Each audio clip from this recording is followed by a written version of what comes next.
आज जिंदगी लाइव है मसूरी की Lal Bahadur Shastri national academy of administration में।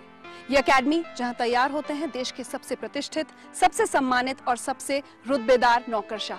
हर परिवार, हर माता पिता का ये सपना होता है कि उनका बच्चा डीएम कमिश्नर बने, और यही सपना आंखों में लिए हर साल लाखों नौजवान यूपीएससी का एग्जाम देते हैं, दिन रात मेहनत करते हैं, दीन दुनिया को भूलकर पढ़ाई में जुटे रहते हैं। जो खर्च उठा सकते हैं वो महंगी से महंगी कोचिंग लेते हैं, जो नहीं उठा सकते वो अपने दम पर किस्मत आजमाते हैं। लेकिन चंद खुशनसीब ही 6000 फीट की ऊंचाई पर बनी इस एकेडमी में ट्रेनिंग के लिए पहुंच पाते हैं। उनमें से कुछ बिरले ऐसे होते हैं जो उन हालातों में पढ़ लिख कर आईएएस बनते हैं जिन हालातों में कई बार 2 जून की रोटी भी नसीब नहीं होती। वो एक मिसाल है देश के हर बच्चे, हर नौजवान के लिए, और इसलिए वो हिस्सा है आज के जिंदगी लाइव।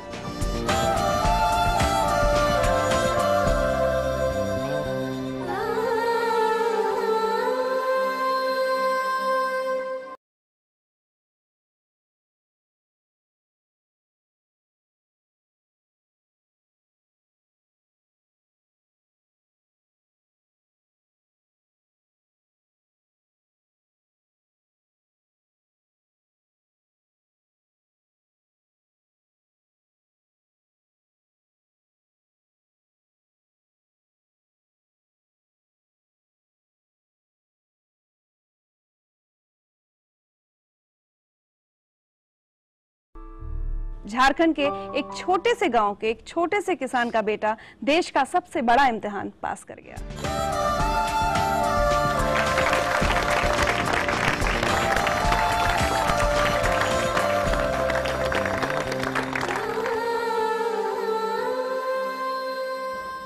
इंद्रजीत, सिर्फ 24 साल की उम्र और देश की सबसे बड़ी सरकारी नौकरी, सब कुछ सपने जैसा लगता है?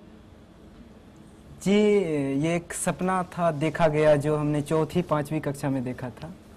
लेकिन काफ़ी सारी चीज़ें मेहनत के साथ जिस तरह से करते थे, लेकिन लगता था कि पूरा हो जाएगा।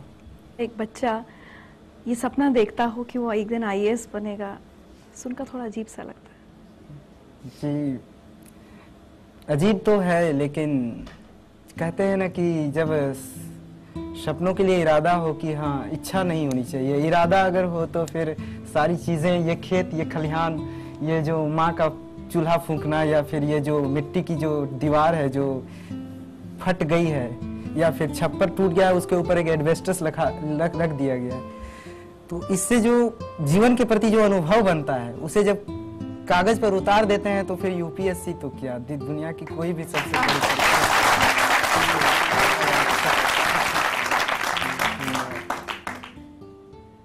कब कैसे सोचा था आईएएस कुछ होता है, ये भी कैसे पता था? गांव में तो पता नहीं होता लोगों को। जी, एक्चुअली जब मैं 5वीं कक्षा का छात्र था तो उस समय एक चैप्टर हुआ करता था कि जिला प्रशासन।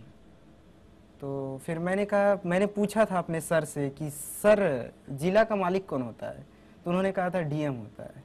तो फिर मैंने कहा कि वो करता क्या है? तो उन्होंने कहा कि वो सड़क देता है, बिजली देता है, जिनके जो भूखे हैं उनको रोटी देता है, पानी देता है, ये सारी सुविधाएं उपलब्ध कराता है। तो उस दिन से हमारे मन में ये इच्छा हुई थी उस समय कि जो मुझे भी आईएएस ही बनना है। गांव से इससे पहले कोई, मुझे लगता है कि कितने पढ़े लिखे लोग निकले होंगे आपके गांव से? बहुत कम जो पढ़ने के लिए बाहर गए होंगे। मेरे बोकारो जिले की ये पहली घटना है कि किसी गांव के लड़के ने, मतलब है कि सफलता, पिछले 60 साल के इतिहास में पहली सफलता केवल प्योर गांव से है।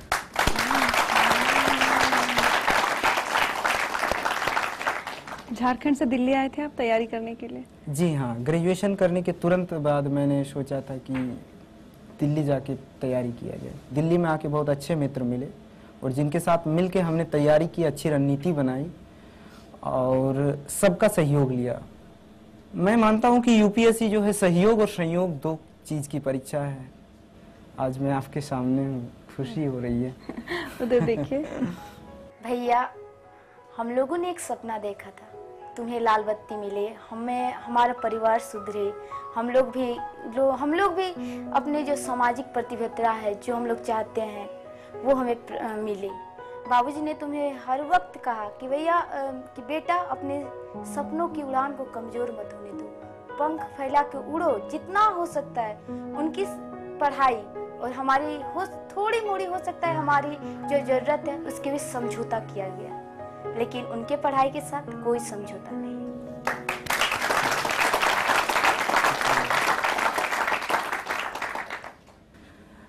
संघर्ष हमारे जीवन में बहुत ज्यादा रहे हैं, लेकिन हमारी पढ़ाई को लेके हमारे बाबूजी ने कभी भी मतलब है कि कोई समझौता नहीं किया। उसके लिए उन्हें जो भी करना पड़ा। एक समय ऐसा था कि रहने के लिए घर नहीं था, तो फिर स्थिति ऐसी आई कि कैसे रहा जाए, मतलब कैसे क्या हो जाए। तो माँ लोग चली गई मामा घर, माँ और दोनों छोटी बहन।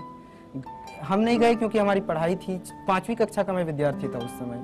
तो मुझे आज भी याद है कि एक आदमी केवल सहयोग के लिए लिया गया था और बाकी ईंट मैं पकड़ाता था। बाबूजी खुद कर नहीं लेते थे और खुद मिट्टी का गारा से बनाया गया घर है ये, और खुद ये सब किए थे। तो ये सब जिंदगी के अनुभव है। मैं इसे कभी भी संघर्ष मानता हूँ इसको। दुख नहीं है, ये संघर्ष है। दुख और संघर्ष में अंतर ये होता है कि दुख होता है कि जिसकी क्षतिपूर्ति नहीं हो सके, किसी माँ के लिए उसके बेटे से अलग हो जाना या असामयिक मृत्यु, ये सब दुख है। लेकिन ये तो जीवन के अनिवार्य अंग है, इसको संघर्ष कहते हैं और संघर्ष हर एक के जीवन में है।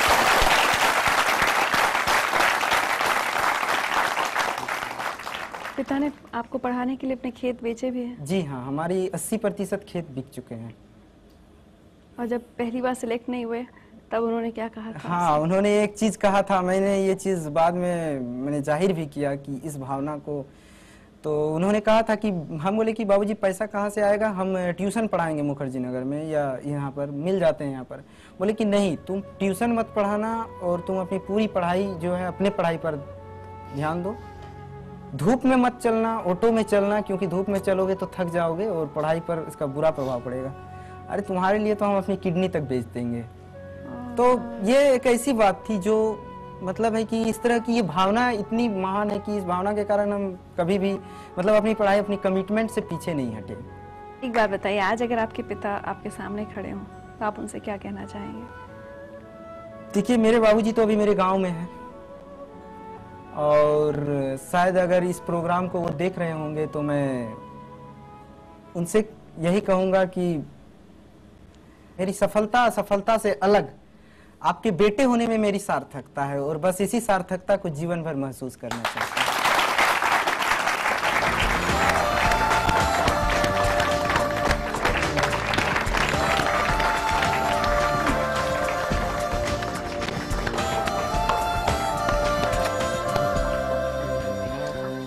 ये तो सरप्राइज। प्रेम कुमार जी, हाँ बोलिए। कभी सोचा था खेती किसानी करते वक्त कि एक दिन बेटा एक सरकारी अफसर, सबसे बड़े सरकारी अफसर की गद्दी पर बैठेगा? एकदम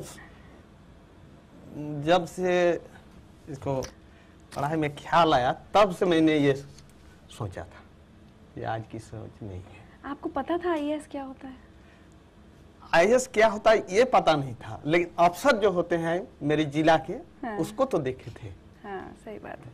कभी अपने बेटे से ये नहीं कहा कि अरे तुम नहीं कर पाओगे, तुम कहाँ, मैं नहीं तुम्हारा खर्चा पढ़ाई का उठा पाऊंगा?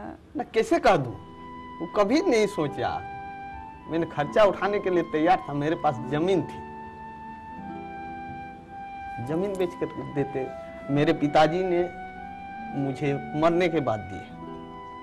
अब वो जमीन मैं इसको देता मरने के बाद, तो ये मैंने सोचा कि मरने के बाद क्यों मैं दूं, अब ये दे दूं, और रहेगा तो बेटा का और नहीं रहेगा तो बेटा का।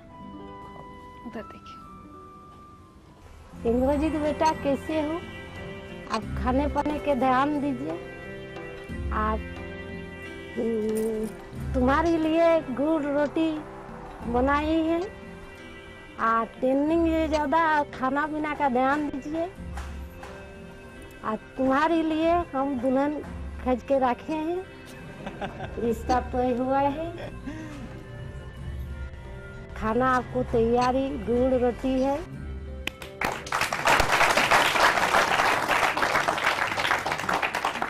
गुड़ रोटी खाने का शौक है? हाँ जी, हाँ। बहुत गुड़ रोटी खाता था। आपसे सारे देश के पिता सीख लें, एक मिसाल कायम की है आपने कि किस तरह से एक पिता अपने बेटे से ये तक कहता है कि मैं ये नहीं कहेंगे कि कोई अपनी किडनी बेचे, लेकिन आपने एक मिसाल कायम की है कि अपना सब कुछ कुर्बान कर बेटे को पढ़ाया, खेत बेचे। आज जिंदगी लाइफ की तरफ से आपको सम्मानित किया जाना है। है।